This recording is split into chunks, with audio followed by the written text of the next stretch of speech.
যেতে হবে। এই কাজটা করতে হবে এডিসি এলাকায় বসবাসকারী সমস্ত অংশের মানুষকে, আদিবাসী বলুন, আদিবাসী বলুন, কি অন্যায় করেছে তারা? কেন জলের জন্য হাহাকার? পানীয় জলের দাবিতে আজকে রাস্তা অবরোধ করতে হয়, বিদ্যুতের দাবিতে আজকে রাস্তায় নেমে আন্দোলন করতে হয়, বিদ্যুৎ অফিসে গিয়ে তালা ঝুলাতে হয়। কর্মসংস্থানের যে সুযোগ ডক্টর মনমোহন সিং সারা দেশের জন্য করেছিলেন, 2006 সালে এই এমজিএন রেগার মাধ্যমে কর্মসংস্থানের ব্যবস্থা হয়েছিল। আইন করে 100 দিনের যে সংস্থান করেছিল, সাধারণ গরিব অংশের মানুষ পাহাড়ে গিরি কন্দরে এই এমজিএন রেগার কাজ করে তারা যে মজুরি পেত, এই মজুরির বিনিময়ে তাদের দুবেলা অন্যের সংস্থান হয়েছিল। 2 টাকা কেজি ধরে চাল প্রদান করেছে কংগ্রেস দলের সরকার।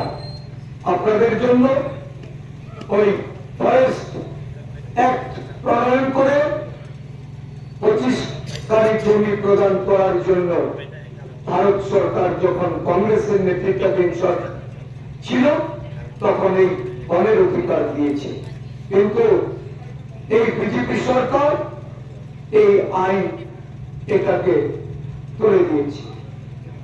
এই আইন এটাকে তুলে দিয়ে এখন হিজার ফরেস্ট সহ আদিবাসীদের বসবাসকারী যে জায়গাগুলি, যেখানে ফরেস্ট রাইটের মাধ্যমে আদিবাসীরা এতদিন তারা সেখানে বসবাস করে এসছে, এই জমি তুলে দিচ্ছেন আদানিদের কাছে, আম্বানিদের কাছে, ওই রামদেবের কাছে, গোদরেজ কোম্পানির কাছে, টাটা কোম্পানির কাছে। আমাদের হাজারখানি জমি তাকে পান চাষ করতে দেওয়া হচ্ছে, গোদরেজ কোম্পানিকে দেওয়া হচ্ছে। ওই লুধুয়াতে শিল্পনগরী করার কথা বলে 400-র উপরে আদিবাসী পরিবারকে উচ্ছেদ করার ষড়যন্ত্রের সরকার লিপ্ত হয়েছে। আমরা সেটা মেনে নেই।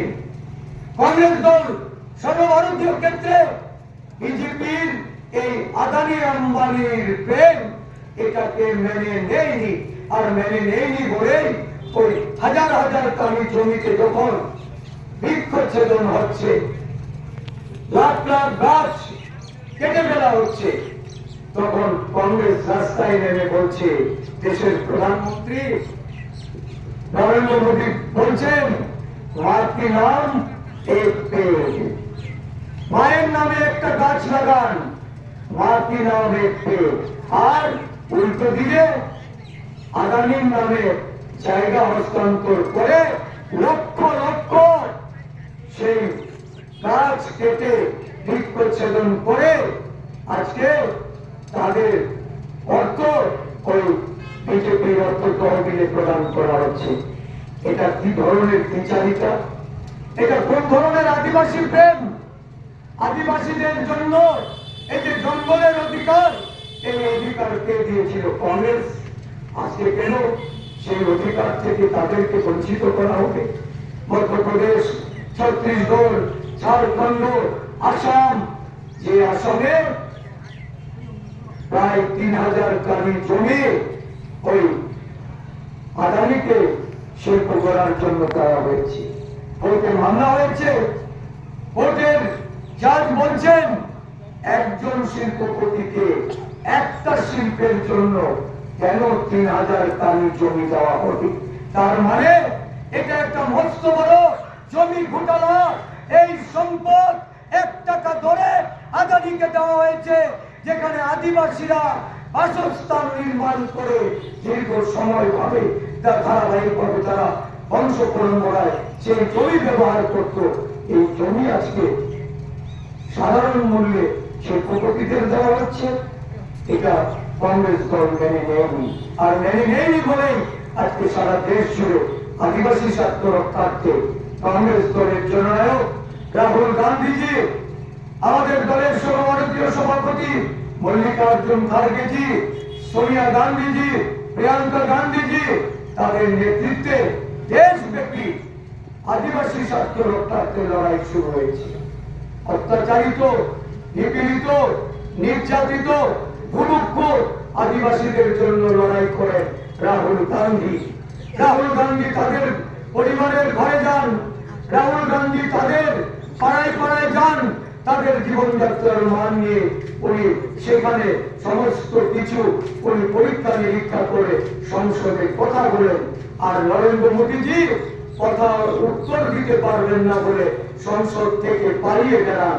ওই পলায়নবাদ নরেন্দ্র মোদীর বিরুদ্ধে, বিজেপির বিরুদ্ধে আমাদের এই লড়াই, এই কঠিন সংগ্রাম আপনাদের সকলে তাদের কাজ মিলিয়ে ঐক্যবদ্ধভাবে এই লড়াইটা করতে হবে। এই এডিসি কিন্তু যেটা হারার লড়াই নয়। এই এডিসি আগামী দিনে এই রাজ্যে আদিবাসীদের যে তাদের যে মনের ব্যথা দুঃখ, তাদের যে অধিকার, তাদের যে সাহিত্য যে অধিকার, এই সুশাসনের অধিকারের জন্য এই লড়াইটা আপনাদের লড়তে হবে।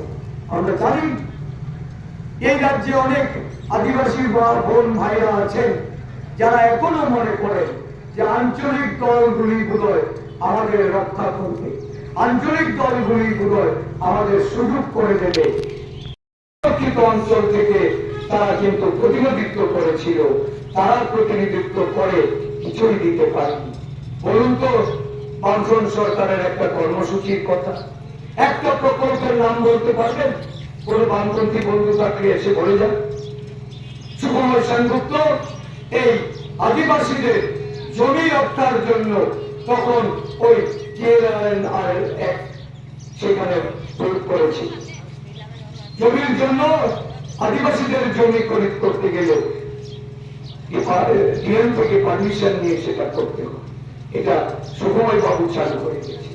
আর পরবর্তী সময়ে প্রত্যেকটা ক্ষেত্রে কর্মসংস্থান বলুন, তাদের খাদ্যের জন্য বলুন, তাদের শিক্ষার জন্য বলুন, তাদের স্বাস্থ্যের জন্য বলুন, তথ্য জানার অধিকার আইন থেকে শুরু করে এই ডক্টর মনমোহন সিং এর সময়কালে এই আইন প্রণয়ন করা হয়েছে।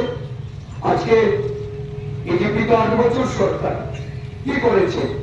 শুধু কংগ্রেসের দেওয়া প্রকল্পগুলির নাম বদল করে কখনো তারা বলেছেন ওই যে আপনার প্রধানমন্ত্রী আবাস যোজনা, কখনো বলেছেন যে ওই তাদের যে একজন মহিষী এই নাম জানি ওনার, গ্রামীণ বিদ্যুতীকরণের জন্য যে নাম রাজীব গান্ধীর বিদ্যুতীকরণের যোজনা, হ্যাঁ, দীনদয়াল উপাধ্যায়, কোথাও বা তাদের এই যে শ্যামাচরণ মুখোপাধ্যায় কিছু প্রকল্পের নাম পরিবর্তন করেছে। কিন্তু সমস্ত প্রকল্প কংগ্রেস সরকার যখন কেন্দ্রে প্রতিষ্ঠিত ছিল, রাজ্যে আমাদের সরকার না থাকলেও সরকারের জন্য রাজনীতি করেননি, ক্ষমতায় আসার জন্য রাজনীতি করেননি, ক্ষমতার লোভে এখানে আদিবাসী মানুষকে কখনো কংগ্রেস দল বিপদে ফেলেনি। আদিবাসী উন্নয়নের জন্য কেন্দ্র থেকে কংগ্রেস সরকার কাজ করেছে। এই এডিসি গঠনের মধ্যে দিয়ে এটা প্রমাণিত সত্য যে ইন্দিরা গান্ধী এই রাজ্যে এডিসি করার মধ্য দিয়ে রাজনৈতিক কোন দৃষ্টিভঙ্গি নিয়ে কাজ করেনি। তাই আজকে এই এডিসিতে আমরা কেন চাইব না যে আপনারা আমাদের সমর্থন করুন, আপনাদের মূল্যবান ভোট কংগ্রেস দলকে প্রদান করুন, যে আপনাদের জন্য কাজ করতে চায়, যারা বঞ্চিত হয়ে আজকে চোখের জল ফেলছে, তার জন্য কেন আপনারা আপনাদের মূল্যবান ভোট প্রদান করবেন না? আমি এমপিবাসীর কাছে অনুরোধ করে যাব, আমাদের জাতীয় কংগ্রেস দলের যিনি প্রার্থী কলিন্দ জামাতিয়া একজন ভদ্র সজ্জন লোক, খুব আবেগবান লোক, মানবিক দিক থেকে সে প্রতিটা মানুষের জন্য সেবা করার লক্ষ্য নিয়েই এই নির্বাচনে প্রতিদ্বন্দ্বিতা করছে। তাকে জয়ী করার জন্য আপনাদের সকলের কাছে আমি বিনম্রভাবে আবেদন করব যে 12ই এপ্রিল সকাল সকাল ভোট কেন্দ্রে যাবেন, কারণ লোকেরা ভোট আপনার ভোট লুট করার জন্য হয়তো প্রস্তুত থাকবে। নানা উপায়ে এই ভোটকে প্রহসনে পরিণত করার চেষ্টা হচ্ছে। আগামীকালকে দেখবেন বিভিন্ন গণমাধ্যমে ওই রাজ্য নির্বাচন কমিশনের যে ষড়যন্ত্র তার বিরুদ্ধে কংগ্রেস দল রুখে দাঁড়িয়েছে। রাজ্য নির্বাচন কমিশন ঘেরাও করেছে আজকে কংগ্রেস দলের নেতৃত্বে। মানুষের ভোটাধিকার নিয়ে ছিনিমিনি খেলতে আমরা কংগ্রেস দল কখনো দেব না, দিচ্ছি না। এবং আগামী দিন এই কংগ্রেস দল আদিবাসী স্বার্থে এই ভোটাধিকার প্রয়োগ করার জন্য আপনাদের প্রতি আবেদন রেখে বলিন্দ জামাতিয়াকে হাত চিহ্নে ভোট দিয়ে 12 এপ্রিল জয়যুক্ত করার বিনম্র নিবেদন করে আমি কথা বলা থেকে বিদায় নিলাম। জয় হিন্দ, বন্দে মাতরম। এটা প্রদেশ কংগ্রেস জিন্দাবাদ, জাতীয় কংগ্রেস জিন্দাবাদ, রাহুল গান্ধী জিন্দাবাদ। আমি একটা স্লোগান দেবো আপনার